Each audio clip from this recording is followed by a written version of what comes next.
Mahal ko, sinabi ko naman kasi sa'yo na huwag ka nang pumunta dito at may inip ka lang eh. Wala rin naman akong gagawin sa bahay. Tsaka, masaya na ako na nandito ako, nakikita kita. Kung gusto mo, tutulungan kita. Ay nako, okay lang. Dahan-dahan, ha? Hindi ka naman sanay sa gawain dito eh. Aray! Oh. Ayan.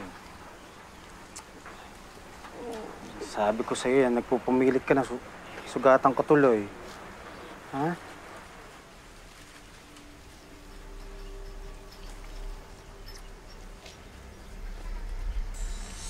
Sige na, umupo ka na doon. Ako nang bahala. Ako nang bahala. Sigurado ka. Sige na. Sige na, sige na. Mirna, ilagay mo lahat yan doon, ha? Oo. Tapos yung mga stick na yun, mamaya pagka wala na, itusok mo doon sa mga bao. Hoy! Ikaw, malandi ka? Clarissa. Malandi ka? Malandi ka? Clarissa, Wala Clarissa. yung boyfriend ko, ha? Halika dito! Clarissa, tama na, nadapa lang yung tao. Wala. Halika dito! Clarissa. Clarissa. Bakit mo siya hinahawakan kasi? Nadapa lang yung tao eh. Kasi hinahawakan yung babae. Tama na. Yun na, okay ka lang. Pasensya na, ha? Pasensya. Sige na, sige na.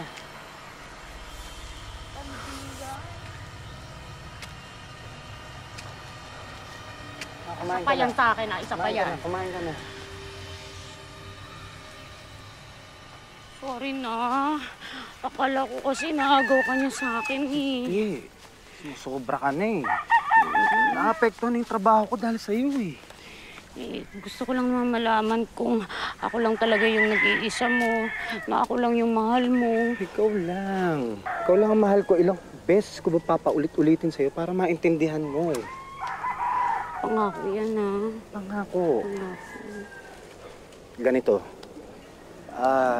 Alis muna ako. May kakausapin lang ako. Ha? Pagkatapos nun, didiretso na ako sa bahay niyo. Pupuntahan kita doon. Sige na. Sige na. Baka may makakita na ba? Sige na. Mamaya pupunta ako sa inyo. Ha? Pupunta ka sa bahay, ha? Sige na.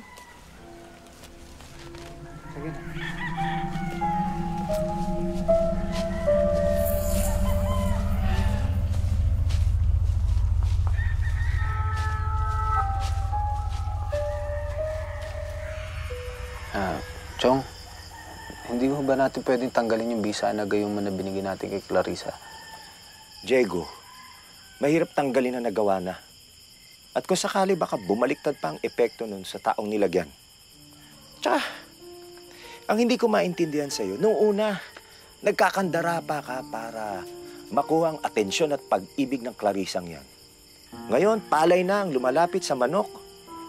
Parang napapansin ko, nawawalan ka na ng gana sa kanya. Chong, hindi na ho ako masaya eh. Nakakasakal na rin ho eh. Parang hindi na ho siya yung Clarissang nakilala ko dati. Gusto ko lang naman ho, mahalin niya ako noon eh.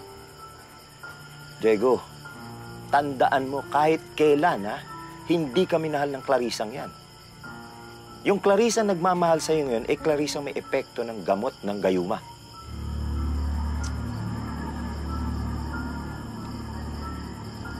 O sige. Para mapanatag ka, gagawan natin ng paraan para mabawasan yung gayuma. Salamat, Chong.